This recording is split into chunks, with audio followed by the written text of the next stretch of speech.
Welcome to Mama Mystery. I am your host, Kelly. Yo, I'm your co-host, Austin. And we are here to deliver yet another episode of your favorite podcast, Mama Mystery.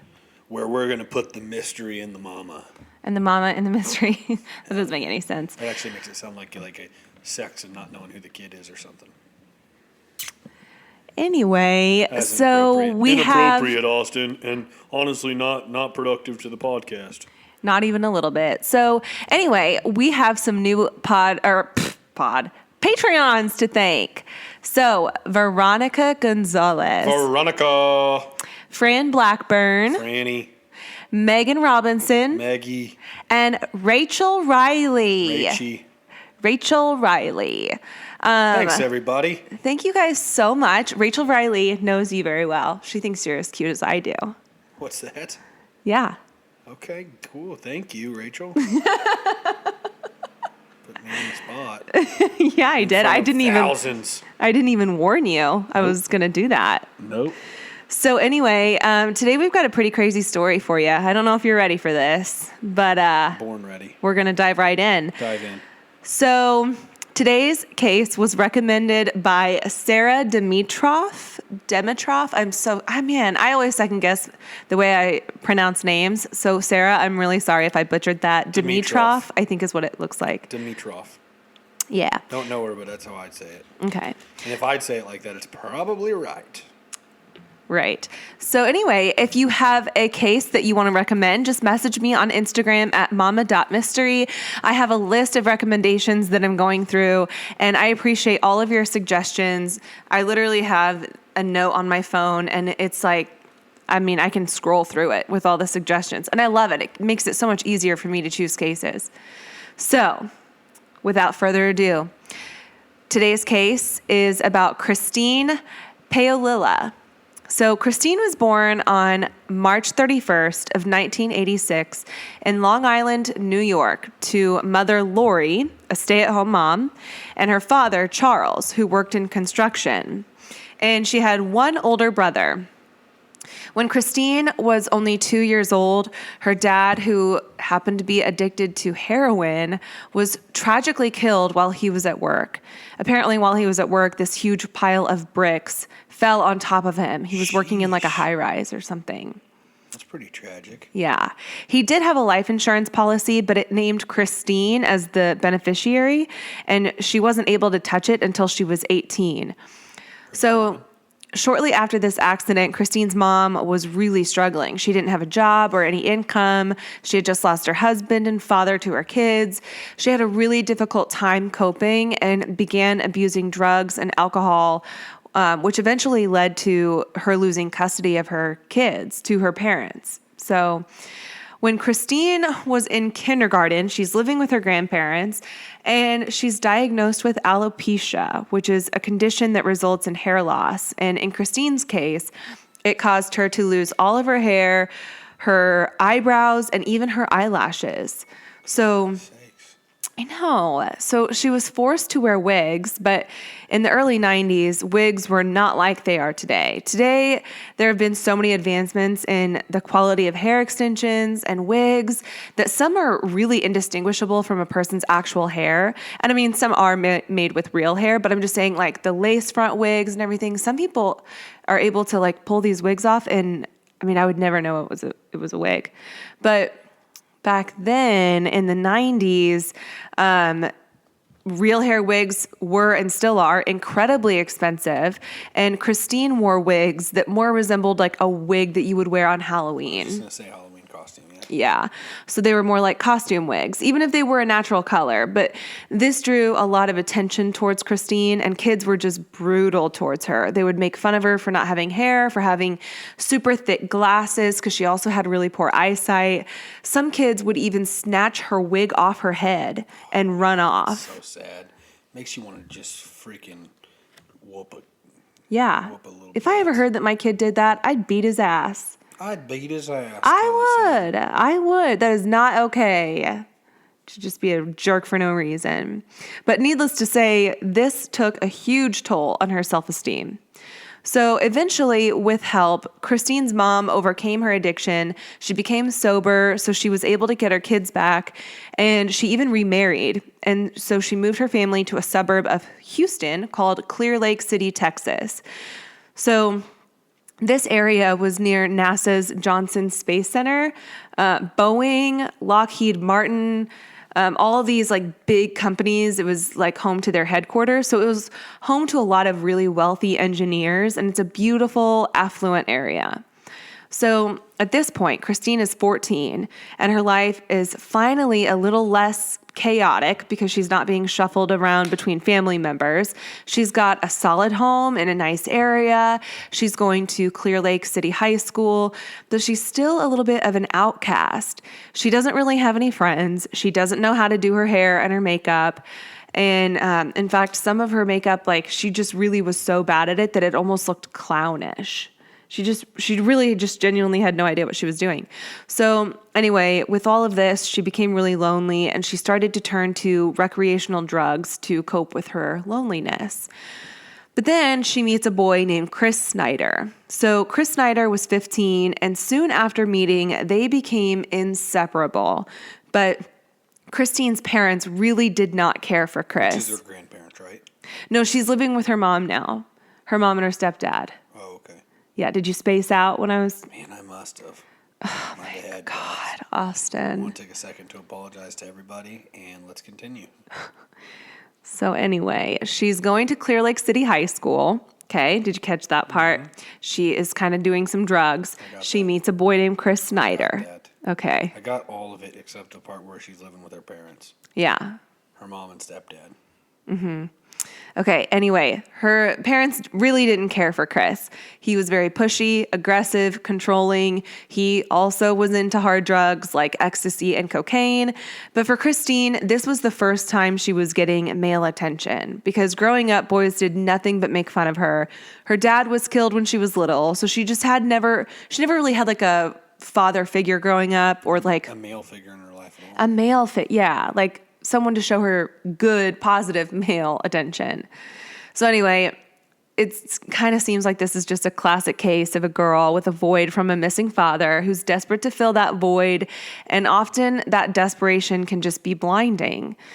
So to nobody's surprise, this relationship became toxic pretty quickly. Chris was dominating in the relationship, but Christine became obsessive and super jealous as well.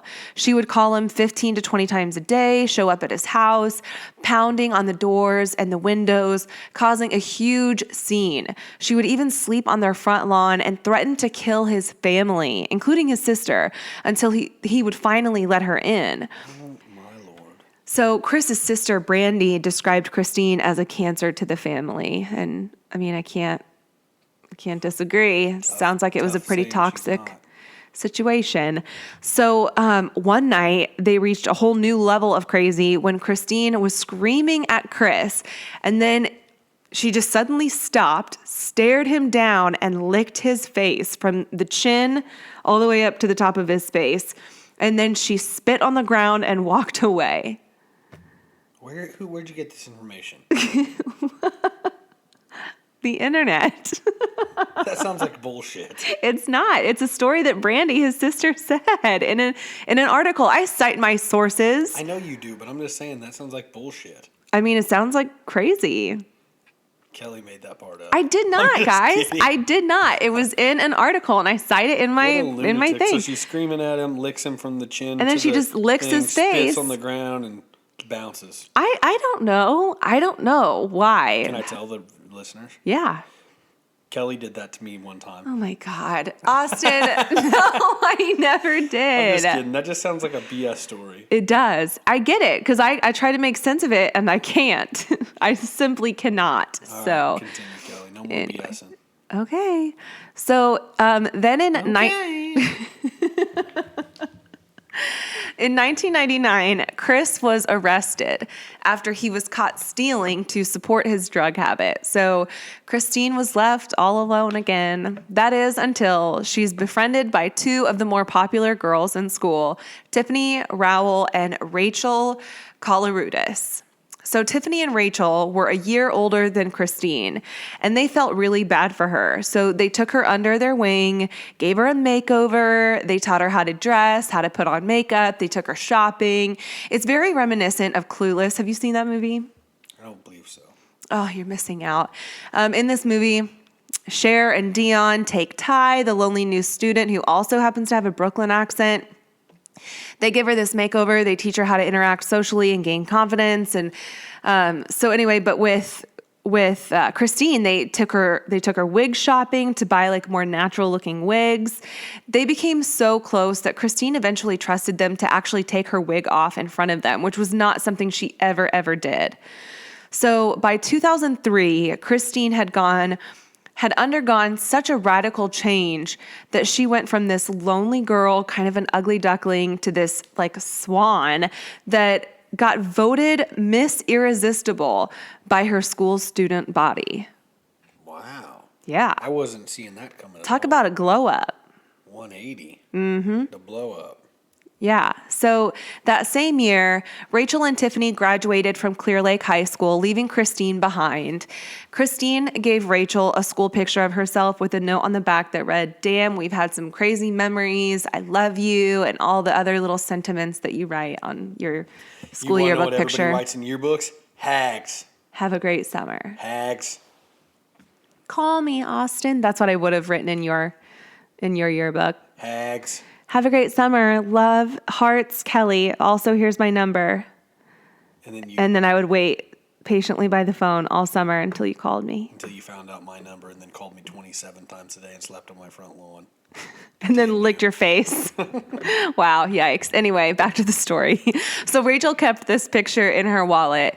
And Rachel and Tiffany got a house together. They got a job together working at a strip club called Club Exotica, but they were not strippers. They were waitresses. Anyway, Rachel had been accepted into college for that fall. So during the summer of 2003, they just had plans to like live it up and have fun. Live it up and drink it down, baby. YOLO, right? So anyway, the house they lived in was in a pretty quiet neighborhood, a really nice area, but the house was pretty big. So they often had people coming and going. And two of the men that frequently stayed at the house were Tiffany's boyfriend, Marcus Priscilla, and his cousin, Adelbert Sanchez. Adelbert? Adelbert. Mm-hmm. So Adelbert and Marcus did smoke and casually dealt a little bit of weed, but they were by no means like big time dealers. It was more recreational for them. And the house in Clear Lake was just kind of like a party destination where a lot of people just came to party. Meanwhile, Christine is still only 17. She's going to Clear Lake High School. She's working behind the makeup counter at Walgreens, and she's beginning to feel abandoned by her friends and left out of all the fun, which I think can create some jealousy, maybe a little resentment, some FOMO, certainly. But lucky for her, she wouldn't be lonely long because that same summer, Chris Snyder was released from juvenile detention and was now 21 years old. Oh, gosh. Here comes Chris. Here comes old Chris. Once they reconnected, they picked up right where they left off, and Christine brought her boyfriend to her friend's house so that he could meet Rachel, Tiffany, Marcus, and Adelbert. He hit it off with Marcus and Adelbert, possibly even buying drugs from them. We don't know. It's just an assumption. But Tiffany and Rachel were not impressed.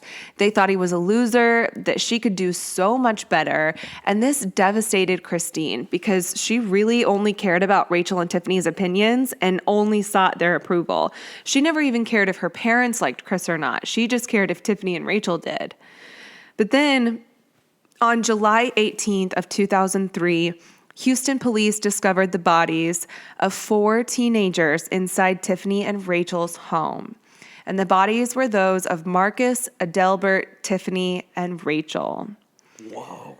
The scene was absolutely horrid. And there are pictures and video on the internet if you're into that kind of thing, if you want to look them up. But they're awful. I mean, they're one of the more vicious crime scenes I've seen. Like some you see and it's like someone was just shot in one spot and maybe it was their bed or something. I mean, this is like the whole house is just a mess. Are you done? Look, I'm sorry. All right, I'm sorry for sneezing. We'll probably get 1 starred. Idiot face keeps sneezing in the background. Dumb blonde chick reading it kept drinking her water. Oh my gosh. JK, That was so rude. JK, LOL. Okay, so back to this horrible crime scene. People are going to be like, why'd you laugh during that? It's just, we were having fun, that's why. Okay, back to the story, though. Back to the story and this awful crime scene. Okay, but for real, all 4 victims were shot multiple times. Marcus suffered from gunshots, but also multiple blunt force head injuries. Over 40 bullets were fired from at least 2 different weapons. 40? 40 freaking bullets. Jeez. That's a lot. A lot. Tiffany and her boyfriend Marcus were still sitting on the couch with their feet propped up in front of them, literally just like you're sitting right now. And Tiffany's hands were even folded together on her lap, suggesting that they were completely caught off guard. Adelbert was found on the floor in front of the couch, but Rachel got the absolute worst of the attack. She was shot 12 times, with the majority of them to like her lower torso and like groin area. In the midst of the attack, she was crawling on the floor because there's like a blood trail behind her, and it appears that maybe she was reaching for her cell phone. Her cell phone was found right next to her hand, and the numbers 911 were dialed, but she just was never able to press send before she was eventually attacked again to her head. So she suffered from blunt force trauma to her head, likely when she was found reaching for the phone. Both girls had also been shot in the crotch, making this attack incredibly personal. I was just going to say, so like based off of past ones you've said, this is like a very personal and passionate attack. Yeah. Yep, for sure. It definitely doesn't. Well, I don't know. Let me just keep talking. So when investigators arrived on the scene, you would have thought they had tons of evidence to go off of because the place was ransacked. Blood was all over the floors, all over the walls. But shockingly, they were not able to get any viable fingerprints or DNA samples. They did find shell casings that belonged to at least 2 different weapons, but there was no sign of forced entry. And with Tiffany and Marcus relaxed on the couch, it led them to believe that they must have known the assailants. And when they investigated the friends who found the scene, they did admit to police that Marcus and Adelbert dealt drugs. So their immediate thought was that this was like a drug-related crime. But they also asked neighbors if anyone had seen anything suspicious that day. And one neighbor said that he noticed 2 people walk up to the house that he had never seen before earlier that afternoon, but they never did hear any gunshots. So they never thought anything of it until police showed up. So he did his best to give them a description for a sketch. Meanwhile, the police went through the victims' call logs and tracked down anyone that had been in contact with the 4 of them in the last 48 hours, but it leads to essentially nothing. So when Christine learns of her friend's murders, she is devastated and so terrified that even as a senior in high school, she started sleeping in her parents' bed. Her classmates feel horrible for her, knowing how close she was to the victims. These were her 2 best friends, her 2 only friends, really. And a lot of those classmates knew Rachel and Tiffany, so they were devastated as well.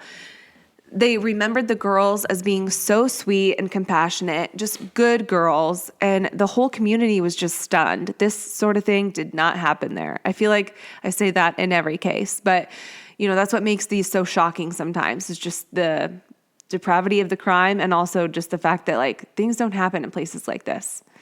So the media was all over the case, and the tips continued to pour in to no avail. The case remained unsolved, and the reward grew to $100,000 for information that could lead to an arrest, which was at the time the biggest reward that Crime Stoppers had ever had. So Christine eventually graduates from high school, but she had a horrible time coping with the loss of her best friends. So she started things back up with Chris, started using again, until she was eventually arrested for shoplifting and was ordered into a rehab facility. While she was in the rehab facility, she finally cut ties with Chris for good and started a relationship with a fellow heroin addict that she met in rehab named Justin Rott, which, by the way, that is one of the biggest rules in rehab. You're not supposed to start new relationships while you're in there, especially with a fellow recovering addict. It can be totally distracting from the whole process. But anyway, their relationship was fast, hot, and heavy. And not only that, but now Christine, who's 18, finally receives the $360,000 from her dad's life insurance policy. So, What a terrible time. oh yeah. So Justin sees this and immediately marries her right out of rehab, less than a year after they met. On July 8th of 2006, this case has been cold for 3 years when Houston police receive a new anonymous tip.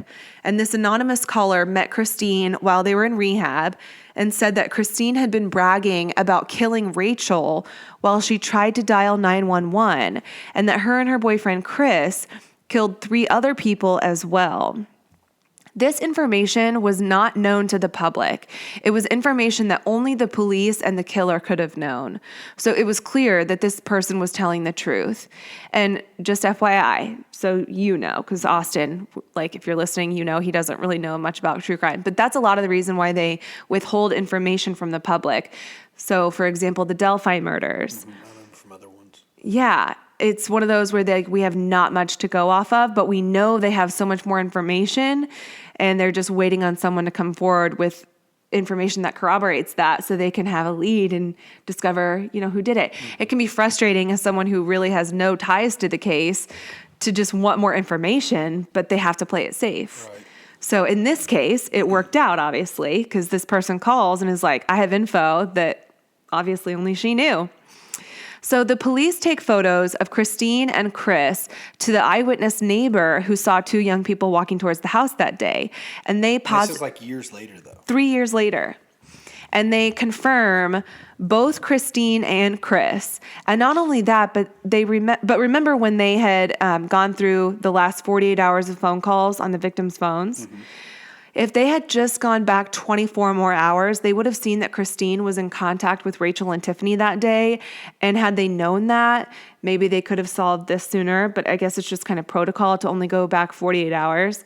However, if they had gone back just 72 hours, they would have probably contacted Christine or seen a connection between Christine, Rachel, and Tiffany. Mm-hmm. I mean, who knows? They were best friends, so maybe it wouldn't have been that outlandish for them to have been in contact. But it does just seem kind of like... Were they not questioned right after?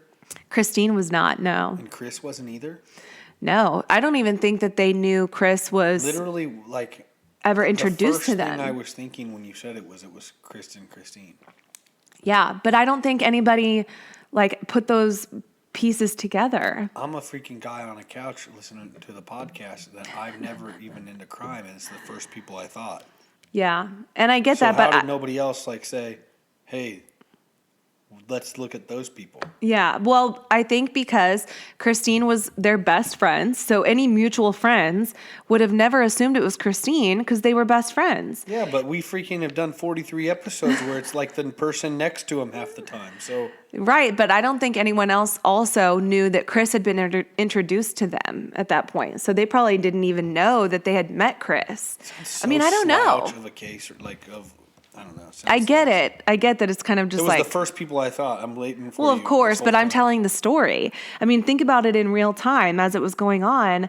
Why would they have suspected Christine? She's their best friend. I don't know. Exactly. Keep going, you don't Kelly. know. Okay.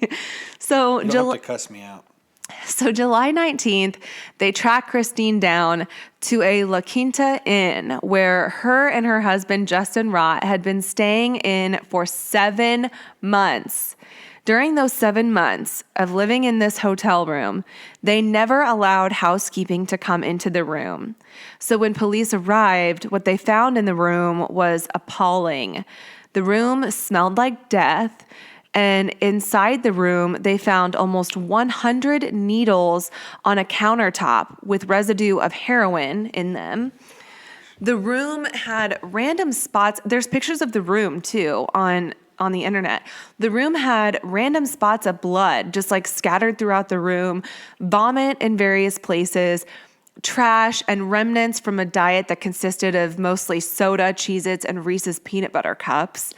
And lastly, they came upon Christine and her husband, Justin Rott, both alive but completely incoherent and high on heroin, just zombies. So it's actually quite frightening to look at. Super scary to think about. Yeah, to look at the pictures of Christine. Her eyes are just black. Like she's got huge, super dark circles around her eyes. Her hair is just a huge mess. Put a picture of it on the page? Yeah, I'll put it on our Instagram page. But her hair is a mess because she has alopecia, so it's not growing all over. I mean, she looks like a zombie. Like, I don't know how else to explain it. She's just a mess. So they bring Christine in for questioning as she's coming off of this high. She's suffering from severe withdrawals. In her statement, she says that it was Chris's idea to steal Marcus's stash of drugs. And she said that she tried to talk him out of it, but that didn't work, and that she drove him to the house that day, but that she never went inside. She said he came out shortly after carrying a bag of weed and then told her that he shot them. But she is maintaining that she had like nothing to do with it. But what Christine didn't know was that Justin was in the next room being interrogated as well. And he sang like a canary. Christine told Justin that they both went into the house that day and that Chris got the drugs while she killed them all. She told Justin that after she shot them all, she saw Rachel crawling, gagging on her own blood, reaching for her cell phone, when she went up to her and beat her over the head with the blunt end of her gun, like the base of her gun, like a hammer. And she said that Rachel's last words were, "Why are you doing this? Why are you doing this to me?"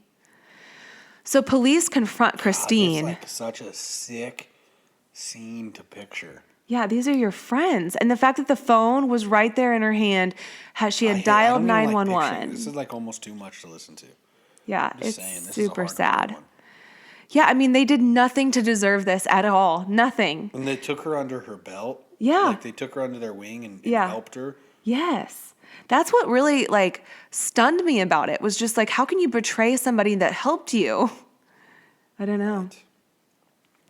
So police confront Christine with Justin's story. She denies everything, shuts the interview down because she says she needs a nurse, that her withdrawals are so severe she needs medical attention. The investigators send her to be detoxed, but immediately resume with questioning the next day. And by then, Christine has changed her story. Now she says Christine forced her to go up the driveway at gunpoint. Christine, you mean Chris? No, I'm saying Chris forced her to go up. Chris, her boyfriend. You just said Christine. When? Oh, Chris forced her to go up the driveway at gunpoint. Okay. And that she did have a gun when she walked into the house, but that it was Chris who shot everyone. And at the end, she says Chris told her to finish the job while he held his hand over her hand that held the gun and forced her finger to pull the trigger. So she's just like not taking any responsibility whatsoever. Christine ended up getting charged with 4 counts of first-degree murder, and she was held without bail. But now they needed to find Chris, but he was already on the run. He knew that they were closing in on him, so he went on the run. They searched for Chris for 2 weeks before they finally find him in a secluded wooded area. But when they find him, it's too late because he'd been dead for a while from a self-inflicted gunshot wound, basically rotting in the woods in the Texas heat in August. So I'll just let your imagination run wild with that information. But unfortunately, his death means that it's Christine's word against a dead guy's who isn't speaking for himself. So she shows up for trial, and her outfit is hilarious. She has a pink collared shirt with this black vest over it and this baby pink headband over this nice wig. Like, she literally looks like a child. But it wouldn't matter because justice was served when she was found guilty of all 4 counts of capital murder. Since she was a juvenile when the murders occurred, she was able to avoid the death penalty, but she was sentenced to life in prison. And she has since filed multiple appeals, but they've all been denied. As of now, she sits in the Mountain View unit in Gatesville, Texas, and will be eligible for parole in 2046 Ridiculous. at the age of 60. Shouldn't even be eligible for parole then. You know, when I saw that, she was convicted on all 4 counts, I'm like, sweet, life in prison. And then I kept reading and it said eligible for parole. I was like, wait, what? Ridiculous, yeah. Yeah, My goodness. pretty That crazy. was a really infuriating one. And like hardcore scenes to picture in your head. Like picturing them in that hotel room for 7 months and all the needles and vomit and their diet and like what they probably looked like and acted like. Like that's just a out there, disgusting, sad, horrible thing to think about and envision. And then the murders. And then shocker, she lacks ownership like every loser in life. Yeah, God. pretty wild. Yeah. Anyway, That was a hardcore one. it was pretty hardcore. I'm about to go to bed now. I got to think about that. Yeah, super sorry. So anyway, Super sorry. that's the story of Christine Paolilla. And yeah, that was requested. So there it is. Well, I mean, it was a hell of a mystery. Yeah, Even though I pegged it in 4 seconds. which actually shocks me That's wild. because you're not usually the type to like see these things coming. And I really thought there was a chance I was going to get you at this time, but I even a didn't. little So, bit. oh well. Share the post, guys. Share the story. Tag us. Do all those things. Please, we appreciate it a lot. Appreciate you listening. I appreciate sending you guys little messages here and there on Kelly's phone. Yes, it's so fun. And we'll be back on Friday with another episode for you guys. So thank Mama. you. Mystery out. Bye. Austin, I'm not going High to. five me. I'm touching your face. I don't want to high five your foot. But you're going to. There. Backhanded. Good job. Thanks.